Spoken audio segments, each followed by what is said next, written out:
আজকে আমাদের বাড়ির সামনে হয়ে যায় এক বিশাল বড় অ্যাক্সিডেন্ট। ঘুম থেকে উঠতে না উঠতে বাড়ির সামনে চেঁচামেচি লেগে যায়। আসলে একটি বড় ডাম্পার গাড়ির উপরে ইলেকট্রিকের তার আটকে যায়, যেমনটা তোমরা ভিডিওতে দেখতেই পাচ্ছ।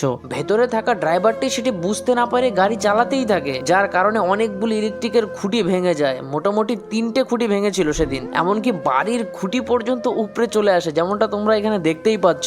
এটা দেখে পাবলিক পুরো খচে যায় আর রাস্তা অবরোধ করে ফেলে আর গাড়ির কাঁচ ভেঙে ফেলে আর ড্রাইভারকে সেটা ভাঙানো কেলায়। আমি পুরো বিষয়টাই দূর থেকে অবজার্ভ করেছিলাম, কারণ আমি এসব ঝামেলার মধ্যে নেই বাপু। আর ঠিক তখনই সেখানে পুলিশ চলে আসে আর পুলিশ এসে সবার সঙ্গে কথা বলে পরিস্থিতিকে কিছুটা ঠান্ডা করে। তো তোমরা দেখতেই পাচ্ছ কিছুক্ষণের মধ্যে প্রচুর লোক এখানে জমা হয়ে যায়। ঈশ্বরের কৃপা এটাই যে কোনো মানুষের ক্ষয়ক্ষতি হয়নি। আর ঠিক তখনই ইলেকট্রিকের লোকও চলে আসে আর লাইন ঠিক করার কাজও শুরু হয়ে যায়। আর তোমরা সাবস্ক্রাইব করে দাও আর ভিডিওটাতে একটি লাইক করে দাও, কারণ 2026 এন্ডের মধ্যে আমাকে এই চ্যানেলে 100K সাবস্ক্রাইবার করতেই হবে।